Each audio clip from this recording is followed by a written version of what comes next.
guys, welcome back to my channel Terus Pudi Pudi. Ngapain sih ya?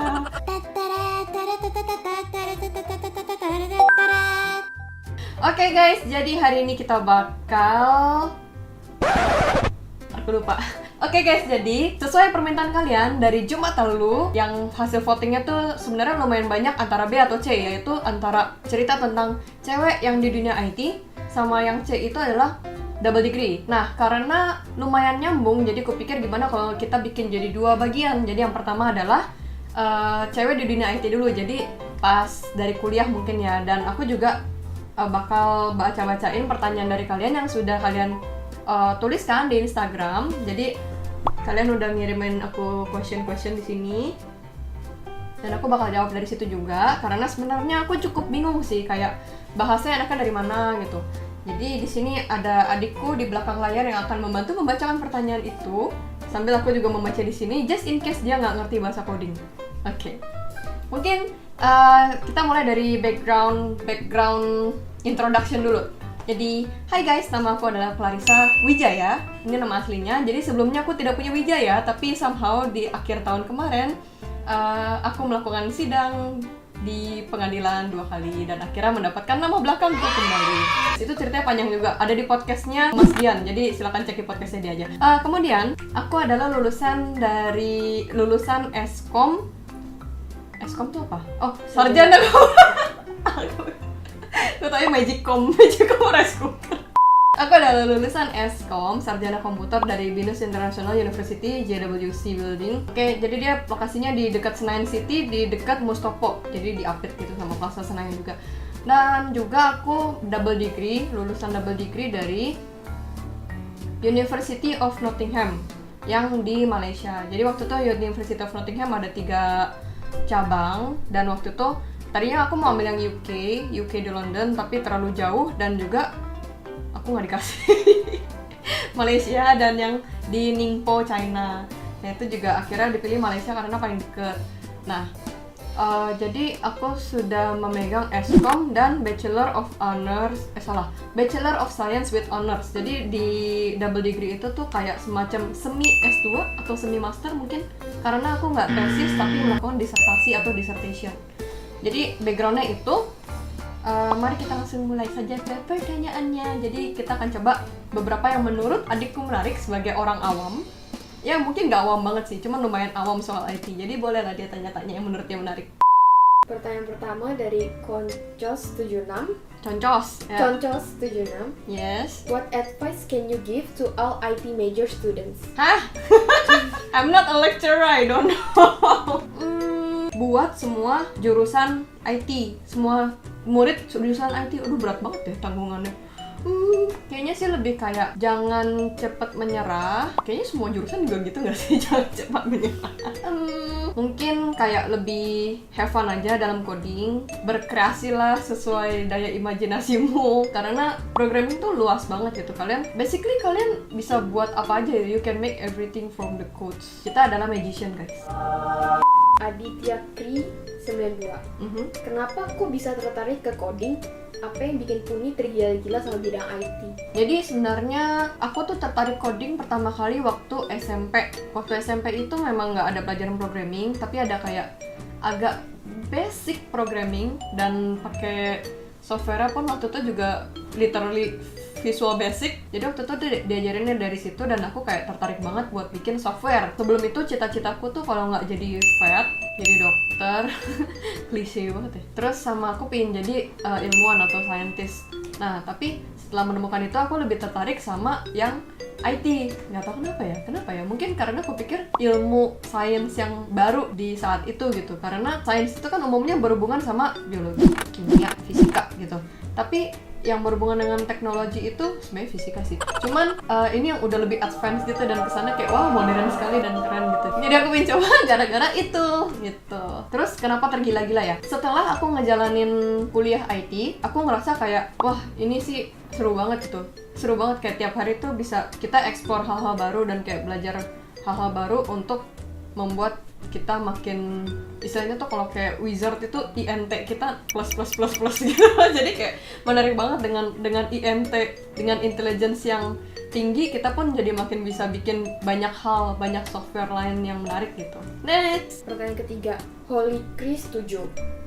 Kalau soal sosial, gimana cara bagi waktunya ya, Ci? Soalnya kan jurusan sains materinya banyak. Bagaimana manage waktu gitu loh. Manage waktu dengan kehidupan sosial gitu. Oh, ini aku nggak tahu jurusan sains yang dia sebut itu apakah maksudnya computer science ataukah sains yang lain juga ikut termasuk atau enggak. Jadi kalau menurut aku sih, kalau bagi waktu itu, waktu sih pasti ada aja gitu. Tapi biasanya waktu free-nya itu kepake buat istirahat, buat main, buat refreshing. Jadi itu kembali ke pribadi masing-masing.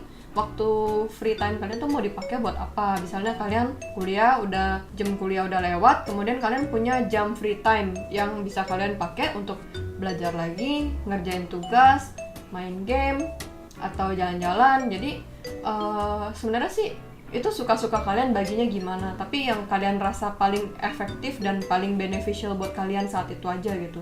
Karena yang tahu kebutuhan diri kalian sendiri ya kalian sendiri. Kalau kalian merasa kalian butuh sosialisasi, ya pergilah sosialisasi. Kalau kalian merasa butuh belajar lagi, ya belajarlah. Kalau kata Profesor Oak, there's time and place for everything. Dari Dani Firman, people tend to expect IT graduates to be able at many things. Does it happen to female graduate too? I think it's the same for everyone. Like if you have a degree, right? So you have to prove that you are competent. Jadi kayak kalian harus buktikan kalau degree yang kalian dapatkan itu memang merupakan suatu bukti dari skill kalian, dari wawasan kalian gitu. Jadi kalau dituntut, semua orang masih dituntut regardless of their genders, of their backgrounds gitu ya. Selama dia bilang gue lulusan IT, gue lulusan fisika apa. Jadi there's a certain expectation for people with the degrees, right, compared to those who don't have the degree. Jadi kayak gitu sih menurut aku, sama aja.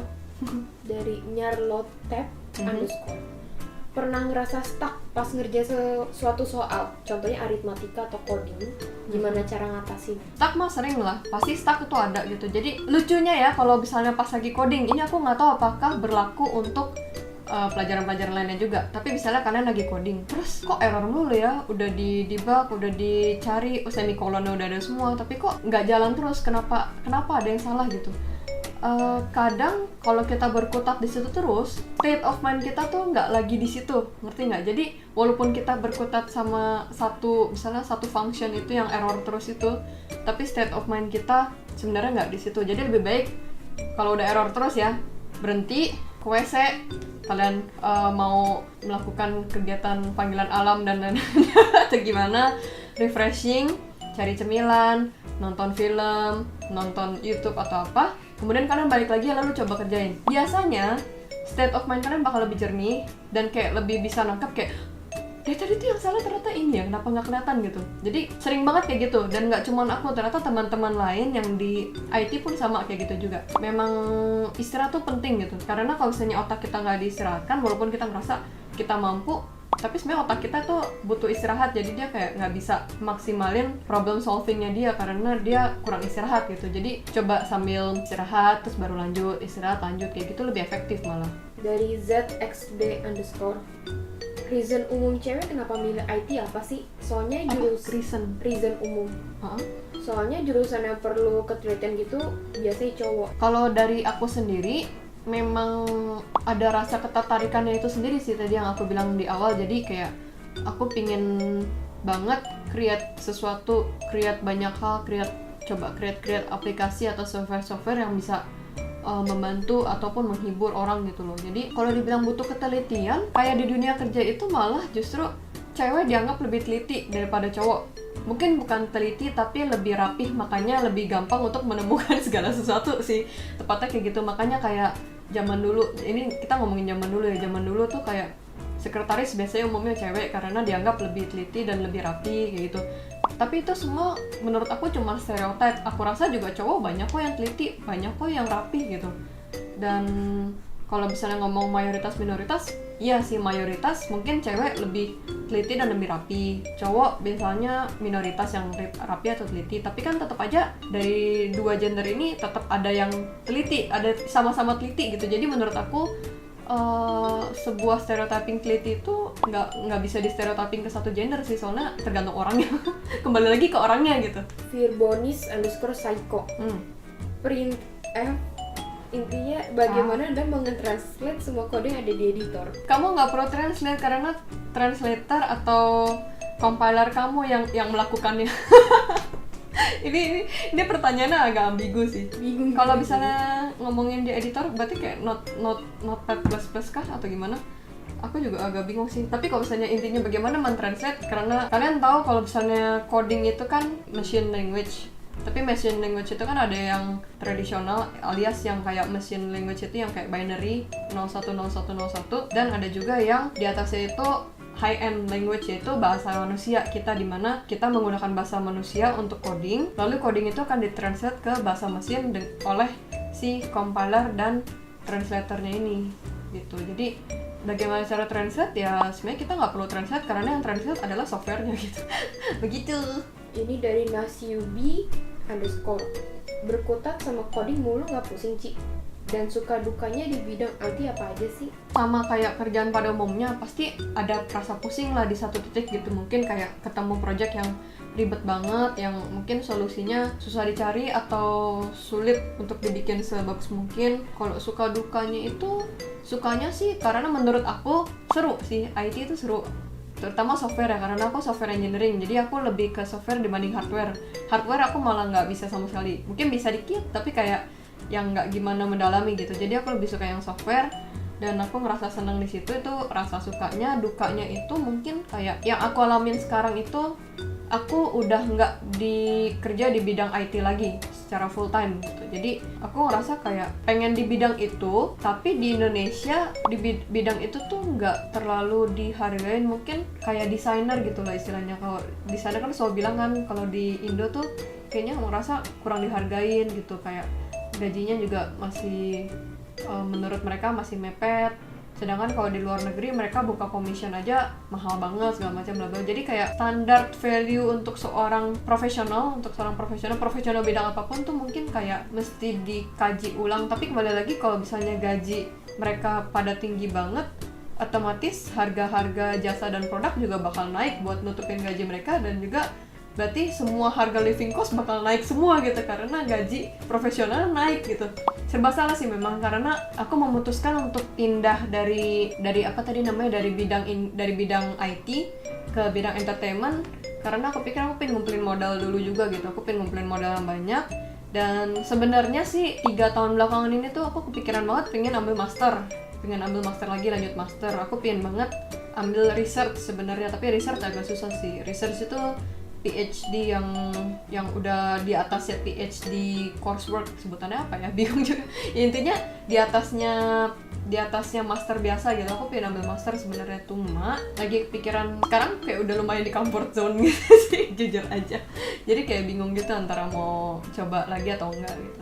Tapi kalau misalnya sikonnya oke sih, mungkin aku bakal ambil master lagi, bakal lanjut studi lagi karena aku pengen banget masuk ke bidang research. Jadi kembali lagi ke cita-cita masa kecil yang sebelum IT itu pengen jadi scientist, tapi aku pengen gabungin dua-duanya. Jadi kayak bisa kerja di lembaga-lembaga atau perusahaan yang kayak NASA gitu-gitu tuh udah wow banget gitu. Tapi yang semacam itu juga aku pengen sih, seru aja gitu. Pertanyaan terakhir ya, dari Kaisar Ranton. Sistem development yang paling efisien: A. Agile, B. Spiral, C. Waterfall, D. Rapid. Kalau ngomong efisien ini cepet atau gimana? Karena sejauh ini ya, so far ya, paling banyak aku ketemu tuh rapid sih. Agile ada, tapi Agile aku lihat banyak kan yang pakai kayak yang perusahaan yang benar-benar gede dan benar-benar IT based banget company-nya gitu. Tapi rata-rata pada pakainya rapid sih. Waterfall jarang, aku lihat spiral juga jarang. Oke guys, jadi sekian dulu video dari aku, dan terima kasih banyak sudah sampai pertanyaan-pertanyaan. Banyak banget pertanyaan yang masuk sebenarnya, pengen jawab semua tapi mulut dedeku juga udah kering. Kita bakal lanjutin mungkin di minggu depan, jadi kalian bisa komen seperti biasa di pin komen aku. Nanti kita vote Jumat depan, kita upload yang tentang double degree atau tentang yang lain. Jadi kalian bisa vote di situ, dan semoga aku bisa tetap komitmen terus setiap Jumat upload. Oke? Thank you for watching. Jangan lupa untuk subscribe, like, comment, share. Jangan lupa nyalain loncengnya, penting banget. Dan bentar lagi bentar lagi harusnya AdSense-ku bisa cair untuk pertama kalinya guys. Dan aku pin banget bikin video tentang AdSense juga. Jadi kalau misalnya kalian subscribe, kalian lonceng, nanti kalian gak bakal ketinggalan video tentang AdSense. Bagaimana cara dapetin duit dari YouTube dan berapa sih pendapatan dari video YouTube yang view-nya segini, subscriber begini. Oke? See you!